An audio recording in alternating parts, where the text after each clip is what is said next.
Gold, trusted gold buyers. మీరు తాకట్టు పెట్టిన బంగారాన్ని విడిపించి ఈ రోజు ఉన్న మార్కెట్ ధరకు కొనబడను. ఏమండి బిగ్ బాస్కి వెళ్ళారు కదా, మీకు అక్కడ ఏమనిపించింది? అంటే మీరు బయట చాలా ఫ్రీగా ఉంటారు కదా, అక్కడ ఒక ఫ్రేమ్లో బంధించినట్లు ఉంటుంది కదా. సో ఫస్ట్ ఎట్లా ఫీల్ అయ్యారు మీరు అక్కడ? నేనేం ఫీల్ అవ్వలేదండి. ఇక్కడ ఇంట్లో ఎలా ఉన్నానో అక్కడ కూడా అలాగే ఉన్నారు. ఓకే.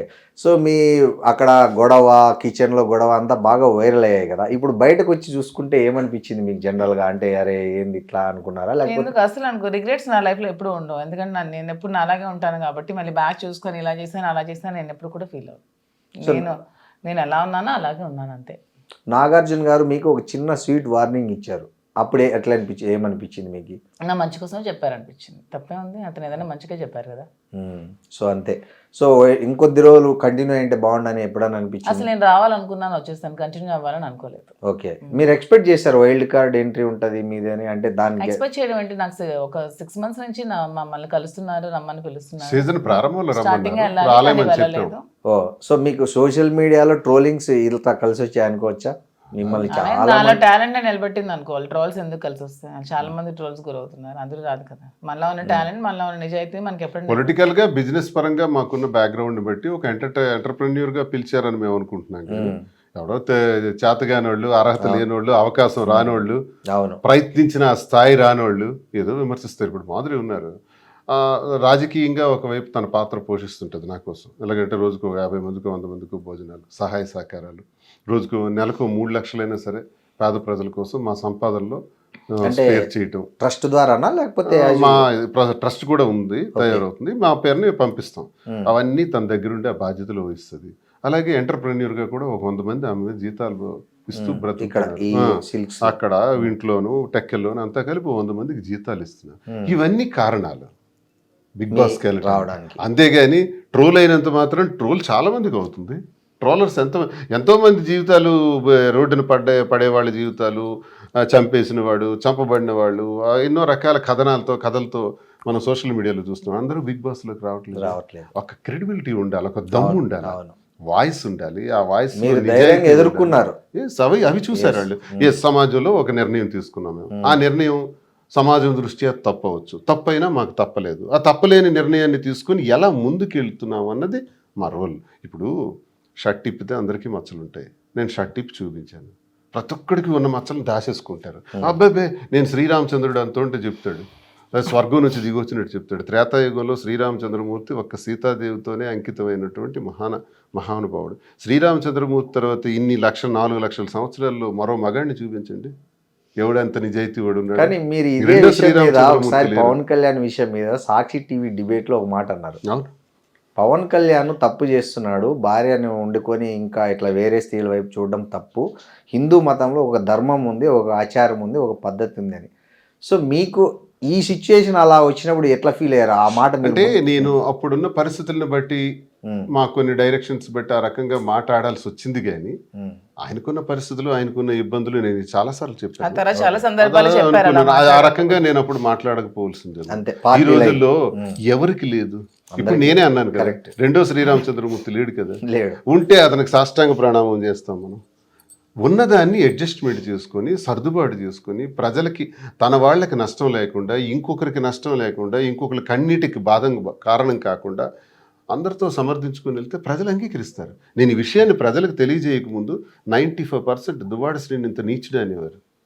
ఈ మా విషయాన్ని గొడవ అవుతున్నప్పుడు ఘోరంగా ఆ విషయాన్ని ప్రజలకి మీ ద్వారా, మీడియా ద్వారా నేను స్పష్టంగా తెలియజేసిన తర్వాత ఈరోజు 60-70% పాజిటివిటీలోకి వచ్చాం. తెలంగాణ వస్తే మేమున్నామని చెప్పి తెలంగాణ ప్రజలందరూ మాకు సహకరించి, మా వ్యాపార అభివృద్ధికి సహకరించి మాకు హక్కును చేర్చుకున్నారు. ఆంధ్ర ప్రజలందరూ కూడా మేము ఉన్నామని చెప్తున్నారు. ఇవన్నీ ఎలా పొందగలిగాం? దేశ విదేశాల నుంచి ఇప్పుడు రోడ్డు మీదకి వెళ్తే తక్కువని వెహికల్ అయిపోయి సార్ ఒక సెల్ఫీ, మేడం ఒక సెల్ఫీ అంటారు. బిగ్ బాస్ వాళ్ళు పిలిచినంత స్థాయికి మేము వెళ్ళామండి. బిగ్ బాస్ పిలవక ముందునే మీరు సెలబ్రిటీస్ అయిపోయారు. నెగిటివిటీ నుంచి పాజిటివిటీలోకి వచ్చాం కదా. ఎవరు చేశారు మాకు పాజిటివ్గా? ప్రజలే దేవుళ్ళని నమ్మిన మేము ప్రజలకు వాస్తవాలు తెలియజేయటం ద్వారా నెగిటివిటీని పాజిటివిటీ చేసుకున్నాం. అంటే మాలో ఉన్న నిజాయితీ, మాలోనే మోసం, నేనే 10 మంది అమ్మాయిలను మోసం చేసి తిరిగినోడినో, లేకపోతే ఈమెకి మోసం చేసినోడినో, నా అవసరం కోసం ఉండేవాడిని, వాడుకునేవాడిని అయితే తప్పకుండా నాకు చెప్పించి కొడతారు ప్రజలు. మాలో నిజాయితీ ఉంది. మా కుటుంబంలో గొడవ వచ్చింది, ఆ గొడవకు ఒక సర్దుబాటు, మా నిర్ణయం ఒకటి తీసుకున్నాం, ఆ నిర్ణయానికి ఒక సర్దుబాటు, దానికి ఒక సమాధానం. ప్రతిదానికి ఒక జవాబుదారీ విధానం, అది ప్రజలకు నచ్చే మాకు అంగీకరిస్తున్నారు. ఈ అనుభవాలు జీవితంలో ప్రతి ఒక్కరికి జీవితంలో మా దగ్గర చూసి నేర్చుకోవాల్సింది ఏంటంటే, మనిషి ఒకసారి పుడతాం, మళ్ళీ పుట్టాం. ఈ జన్మలో కలెక్టర్, వచ్చే జన్మలో వ్యాపారి, ఆ తర్వాత మహానటుడు అవటం రామారావు గారి లాగా, ఇవన్నీ మనం ప్లాన్ చేసుకోవచ్చు. పుట్టిందే ఒకసారి, ఉన్నదే ఇంత, ఆ ఉన్నదానిలో మనకి ఎందుకు ఇవన్నీ, ఎవరికి ఇబ్బంది లేకుండా, ఒకరి కన్నిటికి కారణం కాకుండా మనం బ్రతికితే చాలు. మన లైఫ్ మన ఇష్టం, మన కథకు మనమే హీరో. మహేష్ బాబు అన్నట్టు ఇంకోటి మనల్ని హీరో చేయడు, మనకు డిజైన్ చేసుకోవాలి. జీవిత సత్యం. అవునండి. సినిమాలు అంటే గుర్తొచ్చి మొన్న మీరు నటించిన ప్రేమ అంటే సినిమా రిలీజ్ అయింది, దాంట్లో మీ ఇద్దరు గెస్ట్ రోల్ చేశారు. అంటే ఇంకేమన్నా ఉన్నాయా లైన్ లో వచ్చే సినిమాలు కానీ ఎవరన్నా అడుగుతున్నారు అంటే ఎలాంటి రోల్స్ కు పిలుస్తున్నారండి? ఏమన్నా ఉన్నాయా లైన్ లో త్వరలో ఏమన్నా మిమ్మల్ని చెప్పారు కానీ నాకు ఆ రోల్స్, మదర్ రోల్స్ అవన్నీ నాకు ఇష్టం లేదు. నాకు ఏదైనా ఒక విలన్ క్యారెక్టర్ చేయాలని నెగిటివ్. అవునా? సో అంటే ఇప్పుడు లెంతీ రోల్ అయితే చేయాలని ఉంది. మరి Guest ఒకటి role నిమిషం అలా కాదు, ఒక లెంతీ రోల్ మంచిది వస్తే చేస్తాను. అలాంటిది ఇంతవరకు రాలేదు, వచ్చేదే చేస్తాను. సో మీకు ఈ మదర్ రోల్ ఆఫర్ చేసింది ఎవరండి? ఎవరో తెలియదు, ఒక టీం వచ్చారు, ఏదో చిన్న సినిమా, అలా కూడా ఇష్టం లేదు. ఒక మంచి సినిమాలో ఒక మంచి విలన్ పోర్షన్ చేయాలని. అంటే only villain. Suppose heroine character వచ్చింది అనుకోండి, నాకు ఎందుకండి వస్తుంది నా ఏజ్ కి. అదేందండి అట్లా అంటారు? హీరోయిన్ క్యారెక్టర్ అనేది ఏజ్ ని బట్టి కాదు కదా, లుక్ ని బట్టి దీన్ని బట్టి వస్తుంది. నాకు ఒక విలన్ క్యారెక్టర్, ఒక అత్త లేకపోతే ఒక విలన్, అలా ఏమైనా ఒక నెగిటివ్ షేడ్ చేయాలని. నెగిటివ్ షేడ్ చేయాలి. ఓకే. మీకు శ్రీనివాస్ గారు మీకు ఎలాంటి రోల్? అతను కూడా విలన్ రోల్ లోనే స్టేజ్ చూడాలి. యాక్టర్ నేను, నటుడి నాకు ఇష్టం, చాలా ఇష్టం. ఓకే. స్టేజ్ యాక్టర్, నాటకాలు వేసాం, కాలేజ్ నెగిటివ్ లోనే చూడాలి. మీకు కూడా నెగిటివ్ రోల్? నేను మా ఫిల్మ్ ఆమె చెప్తుంది కాబట్టి అని కాదు, మీరు నిజంగా మీకు నిజంగా నెగిటివ్ రోల్ చేయాలని ఉందా, పాజిటివ్ రోల్ చేయాలని ఉందా? నెగిటివ్ రోలే నాకు ఇష్టం. ఆమె కోసం చెప్తున్నట్టుందండి మీరు. ఆమె చెప్పింది కాబట్టి దాన్ని సపోర్ట్ చేస్తున్నట్టుంది మీరు. నెగిటివ్ లో కూడా మంచితనం ఉంటుంది సార్. అది ఓకే, అది ఓకే.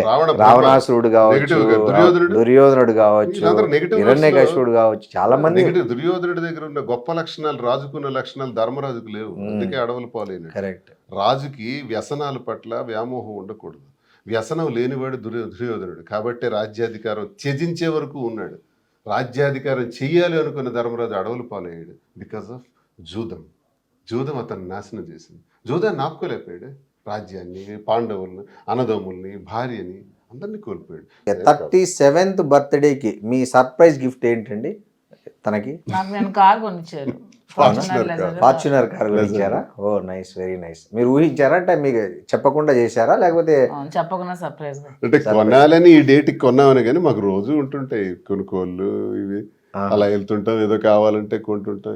మామూలు తను నాకు కొంటది, నేను తనకు కొంటాను. సో ఆమె మీకేం కొనిచ్చారు రిటర్న్? నేనెందుకు కొనిస్తాను, బర్త్డే నాది కదా. తన బర్త్డేకి మొన్న మీరు యాక్చువల్ బిగ్ బాస్ నుంచి బయటకు వచ్చేసారు కదా, తన బర్త్డే ఉందనే మీరు బయటకు వచ్చా అని చెప్పారు. తన బర్త్డే నేనేం కొనేం లేదు, బర్త్డే సెలబ్రేట్ చేస్తాను అంతే. అంతేనా? ఓకే. తన ఏదో వాచ్ కొనిచ్చిన లాస్ట్ బర్త్డే.